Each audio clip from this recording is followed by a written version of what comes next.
Hello students. Last video lecture में हमने बात करी थी फिनॉल की, और फिनॉल के प्रिपरेशन मेथड में मैंने एक रिएक्शन बताई थी क्यूमीन वाली। तो वो इम्पोर्टेंट है, उसको आप ढंग से समझना है और उसकी मैकेनिज्म को दो चार बार कॉपी में लिख करके देख लेना, ठीक है। एक और मेथड था, अगर मैं आपको कहूँ सैलिसिलिक एसिड से, सैलिसिलिक एसिड क्या होता है, ऑर्थो हाइड्रोक्सी बेंजोइक एसिड, उससे फिनॉल बनाना है।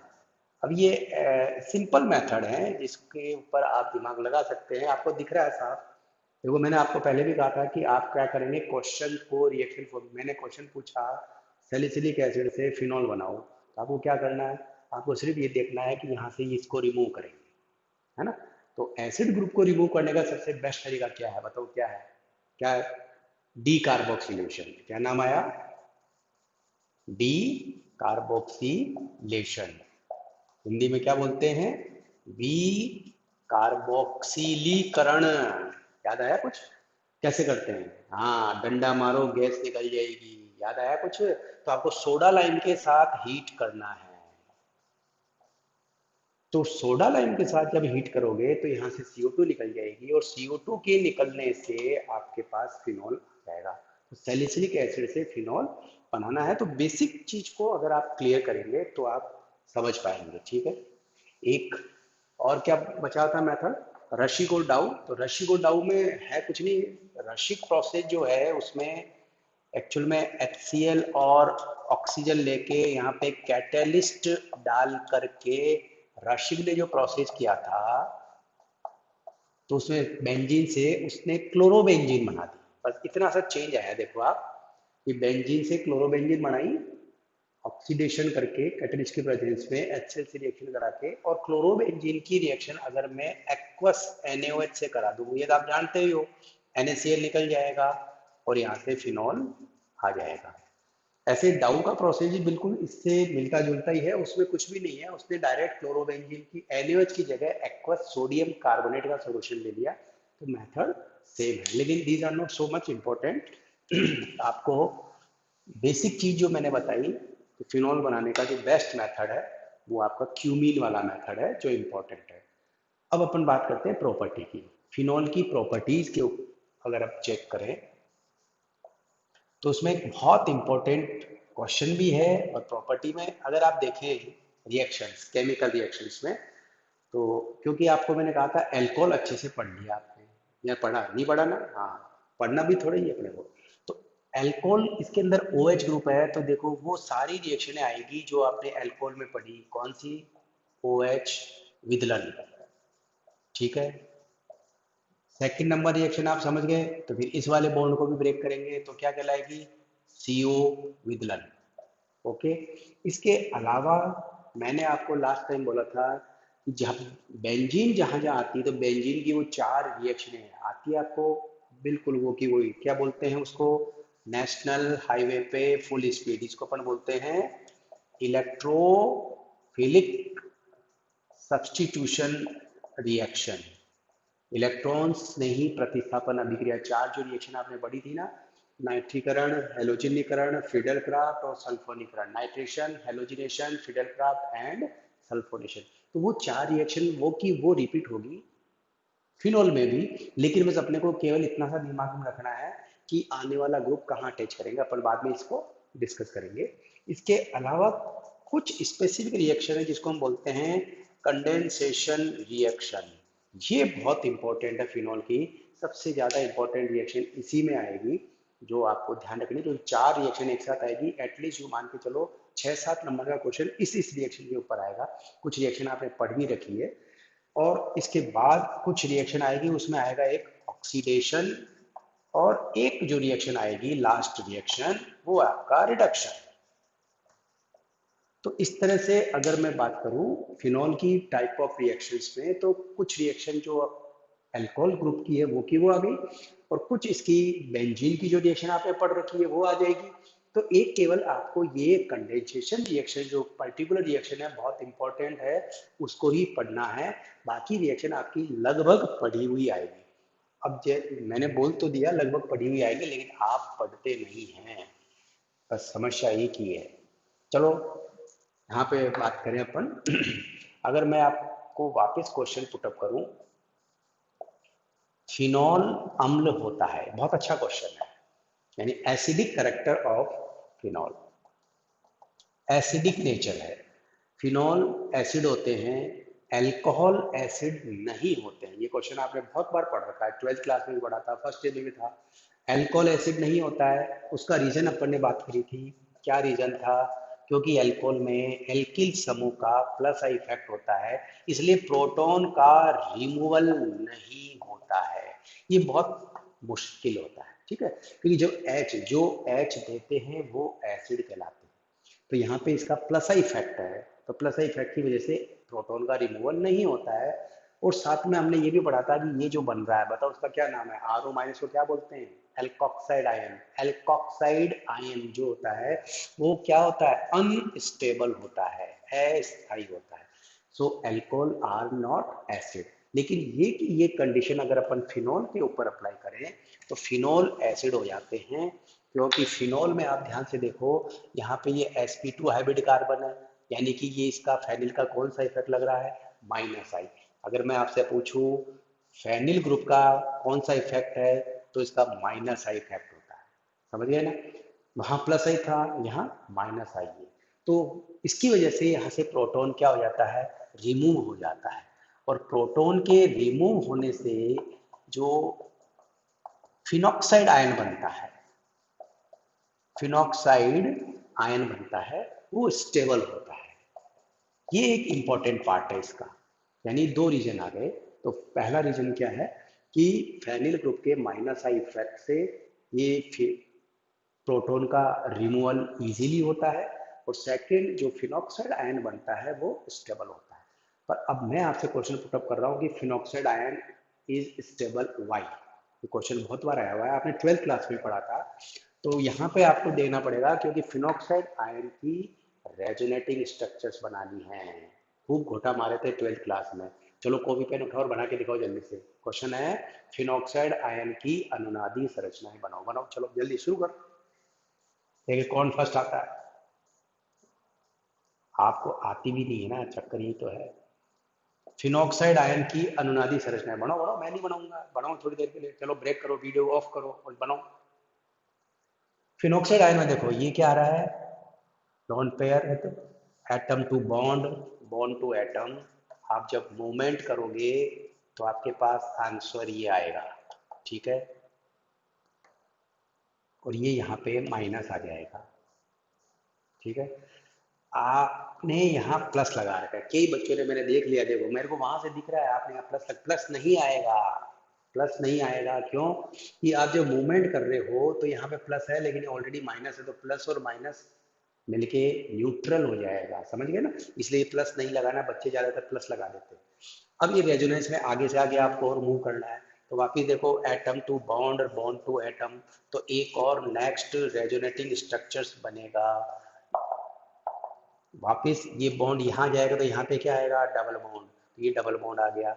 ये बॉन्ड यहाँ जाएगा माइनस, इसको कुछ नहीं किया, ये जैसा वैसा ही आएगा। फिर वापिस देखो एटम टू बॉन्ड और बॉन्ड टू एटम, ये मूवमेंट होगा और आपको नया रेजोनेटिंग स्ट्रक्चर मिल जाएगा। तो एक नेक्स्ट और रेजोनेटिंग स्ट्रक्चर आ जाएगा।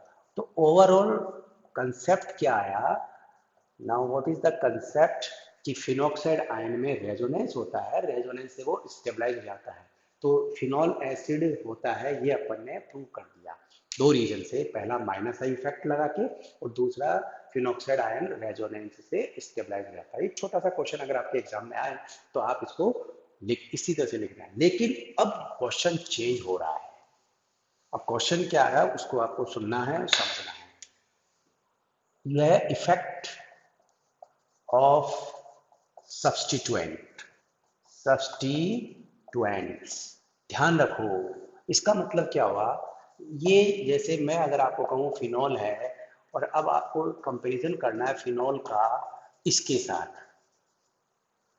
और फिनॉल का कंपैरिजन करना है इसके साथ। ये तीन आ गए आपके पास। क्या है? फिनॉल। ये कौन है बताना, कौन है? क्रिसॉल, ये नाम जरूर याद रखो, नाम में प्रॉब्लम आएगी। क्या बोला? क्रिसॉल। कौन सा क्रिसॉल? ऑर्थो क्रिसॉल। ये क्या है? Ortho nitrophenol. अगर मैं आपसे पूछूं इन तीनों के अंदर मोर एसिडिक, यानी अब एसिड स्ट्रेंथ का कंपैरिजन करना है, तो यहाँ अब बहुत अच्छे अच्छे क्वेश्चन आते हैं, कंपटीशन में भी आते हैं और आपके यहाँ पे भी आएगा। यहाँ पे क्वेश्चन जो थ्योरेटिकल चल रहा है उसमें यही आएगा कि फिनॉल पर प्रतिस्थापी, प्रतिस्थापी मतलब सब्स्टिट्यूएंट जो आपने लगाया, जैसे फिनॉल में आपने मैथिल ग्रुप लगा दिया, एथिल ग्रुप लगा दिया, Cl लगा दिया, OH लगा दिया, नाइट्रो लगा दिया, तो इनके ऊपर इसका क्या इफेक्ट पड़ता है। फिलहाल हम एक दो छोटी सी बात जिसको आपको माइंड में रखनी है। अपने अब ये क्वेश्चन बड़ा बन के आ गया, ये 4 to 5 मार्क्स का क्वेश्चन आता है कि फिनॉल की एसिड स्ट्रेंथ पर सब्स्टिट्यूएंट का इफेक्ट बताओ। तो आपको पहले क्या लिखना है कि वो ग्रुप जो प्लस आई इफेक्ट शो करते हैं या वो जो इलेक्ट्रॉन एट रिलीजिंग ग्रुप है, इलेक्ट्रॉन रिपल करते हैं, वो ग्रुप जो है इलेक्ट्रॉन रिपल या इलेक्ट्रॉन रिलीजिंग, इलेक्ट्रॉन देने वाले जो ग्रुप होंगे वो हमेशा एसिड स्ट्रेंथ को डिक्रीज करेंगे। वो एसिड स्ट्रेंथ को क्या करते हैं? डिक्रीज करते हैं। एक चीज और ध्यान रखना, एसिड स्ट्रेंथ का मतलब के ए होता है, डिसोसिएशन कांस्टेंट से अगर मेंशन करें तो के।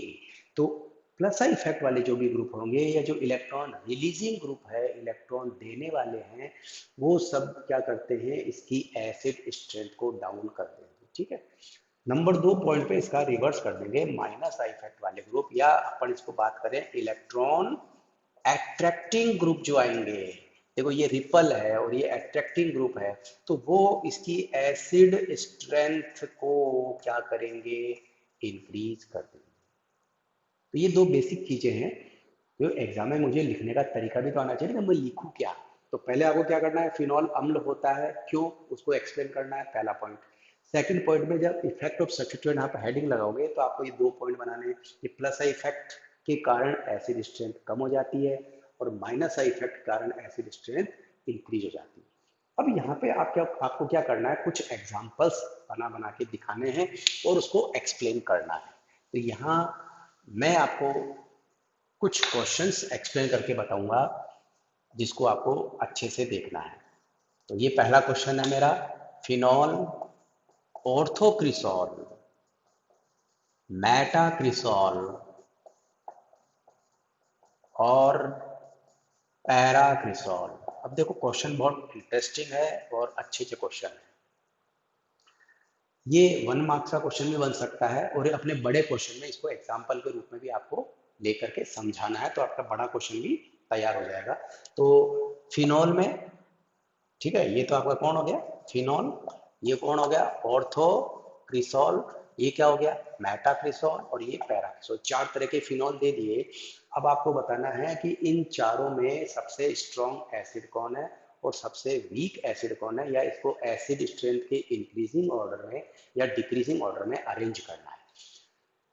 हमने अभी बात करी थी, तो आपको पता है CH3 समूह का कौन सा इफेक्ट होता है? आपने कहा था प्लस आई इफेक्ट होता है। तो प्लस आई इफेक्ट वाले क्या करते हैं? एसिड स्ट्रेंथ को कम करते हैं। अब आपको समझाना भी ध्यान रखो, कुछ बच्चे होते हैं जो रट के चले जाते हैं, लेकिन रटने का काम नहीं चलेगा, क्योंकि एक्सप्लेन भी करना है। वो पूछता है क्यों, वाई। तो अब यहाँ पे प्लस आई इफेक्ट काम कर रहा है, प्लस आई इफेक्ट यहाँ पे भी काम कर रहा है, प्लस आई इफेक्ट यहाँ पे भी काम कर रहा है, लेकिन आपको पता है जो इंडक्टिव इफेक्ट होता है, चाहे वो प्लस आई हो चाहे माइनस हो, वो डिस्टेंस पे डिपेंड करता है। तो जितनी ज़्यादा डिस्टेंस बढ़ती जाएगी तो उसका इफेक्ट भी कम हो जाएगा। तो सबसे ज़्यादा इफेक्ट प्लस आई ऑर्थो पोजीशन पे लग रहा है, और प्लस आई वाले क्या करते हैं? एसिड स्ट्रेंथ को कम कर देते हैं, है ना।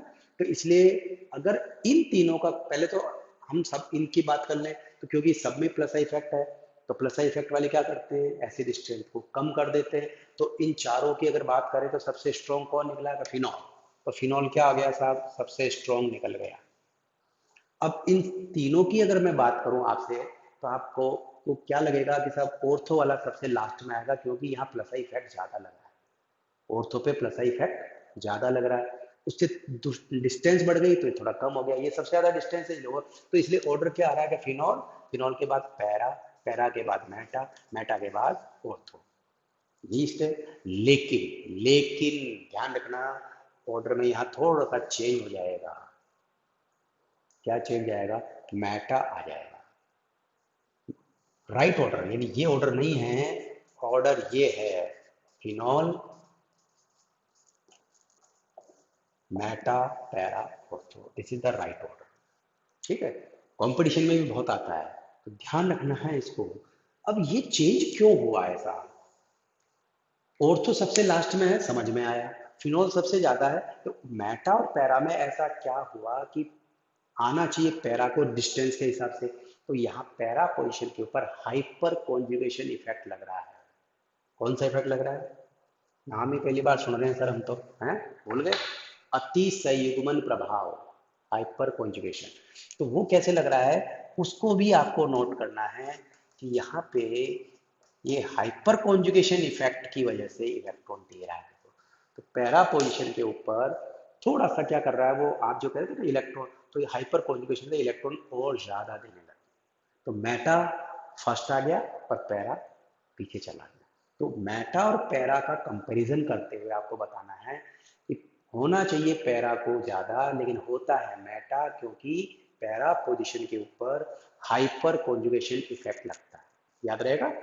ठीक है, इसलिए मेटा आगे आ गया। तो ये this is the right order of के का कौन सा है, ये घटता क्रम है। अच्छा ये भी चीज ध्यान रखना, इंक्रीजिंग ऑर्डर डिक्रीजिंग ऑर्डर, पीके का डिक्रीजिंग ऑर्डर है ये सबसे स्ट्रॉन्ग कौन हुआ, फिनोल, फिर मेटा, फिर पैरा, फिर ऑर्थो। ठीक है, इसी क्वेश्चन को मैं अब चेंज करूं, फिनोल की जगह मैं क्या करता हूं, आपके यहाँ पे OH ग्रुप लगा देता हूं। ठीक है, OH ग्रुप आ गए, मैथिल की जगह OH लगा दिया। आप बता सकते हो इसका नाम क्या होगा, कंपेरिजन क्वेश्चन बन गया। जैसे उसको क्या बोलता, क्रिसॉल, तो इनको क्या बोलेंगे, तो इनको बोलेंगे इसको, भाई या तो आप नेम करो तो क्या है, ortho hydroxy, ortho di hydroxy, meta di hydroxy, या para di hydroxy benzene. Ortho di hydroxy benzene, meta di hydroxy benzene, para di hydroxy benzene. एक तो ये नाम हुआ, लेकिन ये नाम नहीं आता, इनके कॉमन नेम आते हैं। हाँ बताओ बताओ, कैटेकॉल, क्या नाम है इसका, कैटेकॉल, कैटेकॉल। इसका क्या नाम है बताओ देखें, रिसोर्सिनॉल, रिसोर्सिनॉल। और इसका नाम क्या है, क्विनॉल। ये कॉमन नेम है जिसको ध्यान रखना है, क्या नाम है, ऑर्थो पे जब होते हैं तो क्या बोलते हैं, कैटेकॉल, रिसोर्सिनॉल और क्विनॉल। तो ये तीन ये हो गए, तो क्वेश्चन वही बन गया वापस, क्वेश्चन 1 मार्क्स का क्वेश्चन क्या बना, फिनॉल, कैटेकॉल, रिसोर्सिनॉल और क्विनॉल में एसिड स्ट्रेंथ का ऑर्डर क्या रहेगा। ठीक है, चलो बात करते हैं, OH ग्रुप का -I इफेक्ट लगता है, जैसे वहां पे +I इफेक्ट था। -I वाले क्या करते हैं, एसिड स्ट्रेंथ को इंक्रीज करते हैं। और मैंने आपको पहले ही बताया था, ऑर्थो पे चाहे +I हो चाहे -I हो, दोनों ही ज्यादा होते हैं, क्योंकि नजदीक है, क्योंकि इंडक्टिव इफेक्ट, आई इफेक्ट हमेशा डिस्टेंस पे काम करता है, जितनी दूरी कम होगी ज्यादा वर्क करेगा, दूरी बढ़ते बढ़ते इसका इफेक्ट भी कम हो जाएगा। तो -I इफेक्ट ऑर्थो पे ज्यादा है, इसलिए इन सब में, क्योंकि -I सब में ही लग रहा है, इन तीनों में -I है, तो इसलिए -I के कारण फिनोल के कंपैरिजन में ये सब क्या हो गए, ज्यादा हो गए। फिनोल के कंपैरिजन में ये तीनों ही ज्यादा हो जाएंगे, उसका रीजन -I।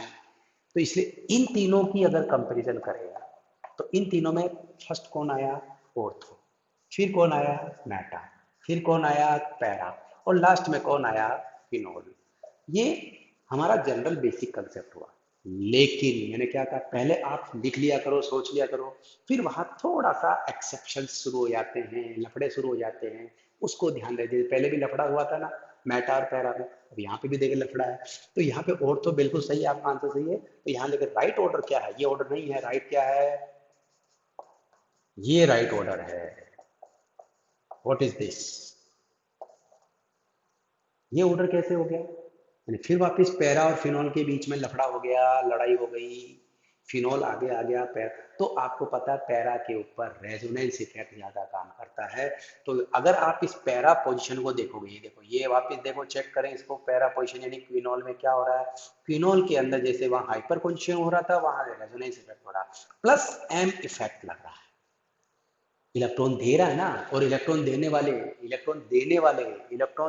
क्या होते हैं, इलेक्ट्रॉन रिपल, और इलेक्ट्रॉन रिपल वाला क्या करता है, एसिड स्ट्रेंथ को बढ़ा देता है, कम कर देता है। तुमको कुछ आता ही नहीं। तो कुल मिला के ये हुआ कि फिनॉल और पैरा में लड़ाई हुई तो पैरा पीछे क्यों चला गया, जबकि माइनस आई इफेक्ट भी लग रहा है।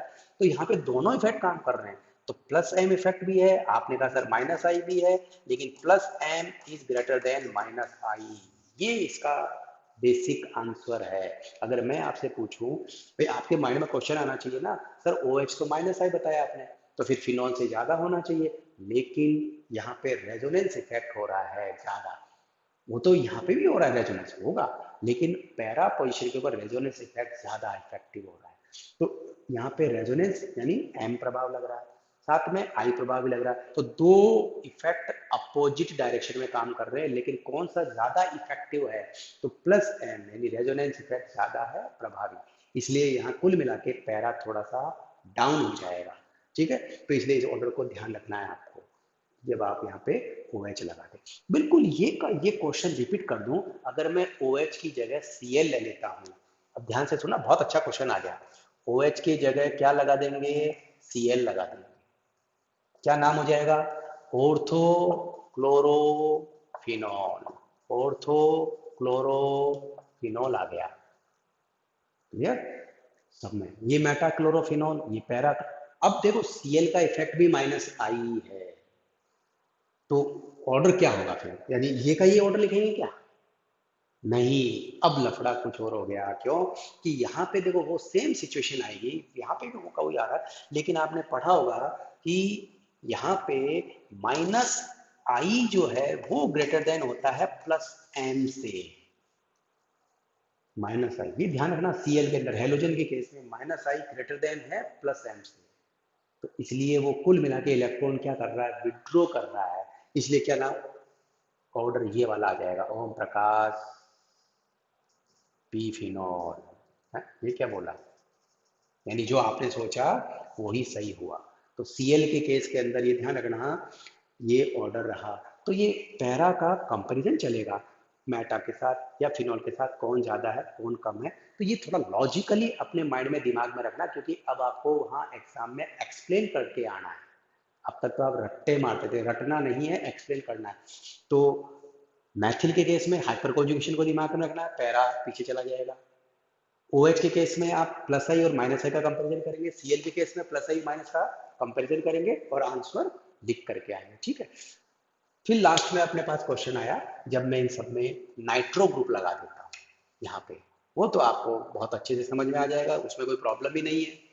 क्या मतलब कि अगर यहाँ पे NO2 ग्रुप लगा दें, ग्रुप की नेचर आपको पता होनी चाहिए कि किस नेचर का है, तो अपने को पता है नाइट्रो जो ग्रुप होता है ये माइनस आई और माइनस एम दोनों इफेक्ट लगाता है ना, तो कुल मिला के बहुत इलेक्ट्रॉन अट्रैक्टिंग ग्रुप है। तो nitro group is a strong attracting group, प्रबल इलेक्ट्रॉन आकर्षी है, पूरे के पूरे इलेक्ट्रॉन को विड्रॉ कर लेता है, इसलिए अब ये सबसे स्ट्रॉन्ग हुआ। लेकिन इन तीनों में अगर स्ट्रॉन्ग पूछे तो पैरा यहाँ पे स्ट्रॉन्गेस्ट हो गया, क्योंकि यहाँ माइनस एम इफेक्ट भी लग रहा है, माइनस आई भी लग रहा है, तो ओवरऑल आंसर क्या आया, पैरा, पैरा के बाद ऑर्थो, पैरा के बाद ऑर्थो, मेटा क्यों नहीं आएगा, क्योंकि यहाँ पे माइनस आई ज्यादा वर्क कर रहा है, समझ गए, और उसके बाद मेटा, और मेटा के बाद फिनॉल।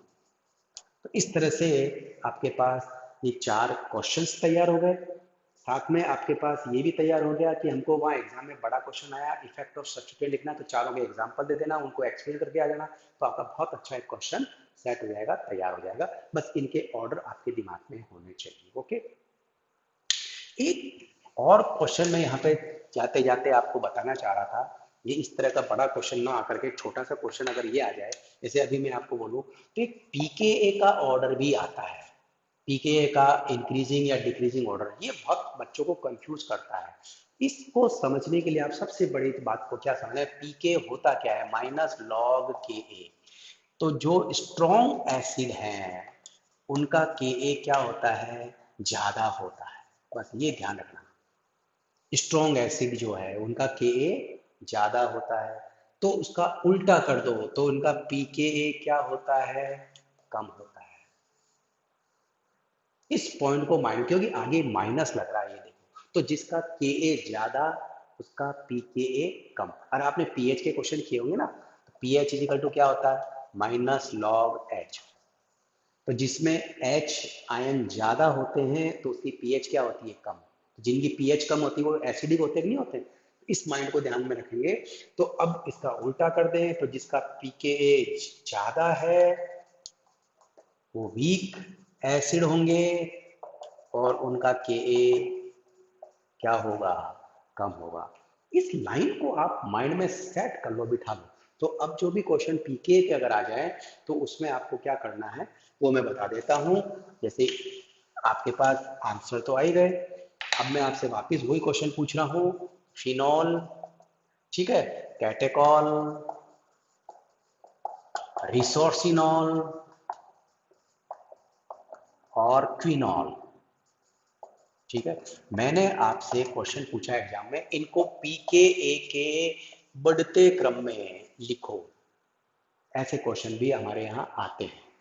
तो ऐसे क्वेश्चन को बच्चों को आंसर आते हुए भी बच्चा गलत करता है, क्योंकि उसको के और पीके के ऑर्डर को लिखना नहीं आता है। फिनॉल, कैटेकॉल, रिसोर्सिनॉल, क्विनॉल, पहले आप लिख के बताओ। देखिए, हाँ, वीडियो पॉज करके आप लिखो, आंसर लिखो, आप देखिए आपका सही जाता है गलत जाता है।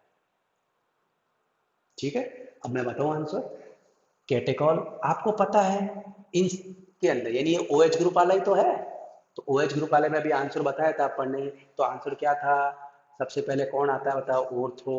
फिर उसके बाद कौन आता है, मेटा। फिर कौन आता है, फिनॉल। और फिनॉल के बाद कौन आया था, पैरा। ये अपना ऑर्डर था, ये ऑर्डर था जो अपन ने अभी थोड़ी देर पहले पढ़ा था, यही था ना। ये ऑर्डर मैंने आपको कहा था किसका था, के का। इन डिक्रीजिंग ऑर्डर है ये। भाई अपने को पता है ना, अगर मैं ये लगाता हूँ तो ऑर्थो वाला सबसे ज्यादा था माइनस आई इफेक्ट। और पैरा और फिनॉल में लड़ाई हुई थी तो आपको पता है पैरा में रेजोनेंस इफेक्ट लग गया था, plus M greater than minus I. ये ऑर्डर तो यहाँ मैंने कहा ना पहले, ये ऑर्डर को याद रखना पड़ेगा। याद हो गया था। ये किसका ऑर्डर होता है, के ए का ऑर्डर होता है। अब आपको मैंने यहाँ पे, अब ध्यान से दो, यहाँ मैंने आपको क्या पूछा था, पीके का, पीके का इंक्रीजिंग, तो आप उल्टा कर दो, ए का डिक्रीजिंग। मतलब जो यहाँ है उसका उल्टा यहाँ लिखा करो, कि ए का क्या करना है, डिक्रीजिंग। डिक्रीजिंग का मतलब तो ये लिखा हुआ है, लेकिन साइन नहीं लगाना है, सिंबल नहीं लगाना है। सिंबल क्या करना है, यानी वापस ये यू का यू ऑर्डर लिख लेना। देखो मैं तरीका सिखा रहा हूँ। पीके का इंक्रीजिंग लिखना है तो आप समझ जाना, ए का डिक्रीजिंग हो गया। तो डिक्रीजिंग ऑर्डर ये लिखा हुआ है, लेकिन सिंबल हटा दो, हटा दिया। अब आपको क्वेश्चन क्या पूछ रहा है, बढ़ता क्रम। इंक्रीजिंग ऑर्डर में साइन हमेशा लेस देन आता है, ये भी रख लो। कौन सा साइन आता है, लेस देन का साइन। लेस देन का साइन कैसा होता है, ऐसा। तो इस तरह से ये इसका सही जवाब हो जाएगा, ये पीके का ऑर्डर। तो ये ध्यान रखना है आपको। अभी सपोज करो इसी क्वेश्चन को मैं चेंज कर दूं और आपको बोल देता हूँ पीके का डिक्रीजिंग ऑर्डर लिखो, तो इसका उल्टा कर दो, इसका मतलब के का कौन सा हो गया, इंक्रीजिंग ऑर्डर। तो आप के का, क्योंकि आपको के का ऑर्डर पता है, तो के को इंक्रीजिंग ऑर्डर में जमाना है। जमाने का मतलब ये देखो, अब अपना आंसर चेंज हो जाएगा। अब ये तो के का घटता क्रम है, तो बढ़ते क्रम का मतलब इसका उल्टा करो, तो पी ए पैरा, फिर कौन आया, फिनॉल, फिर मेट, ऑर्थो।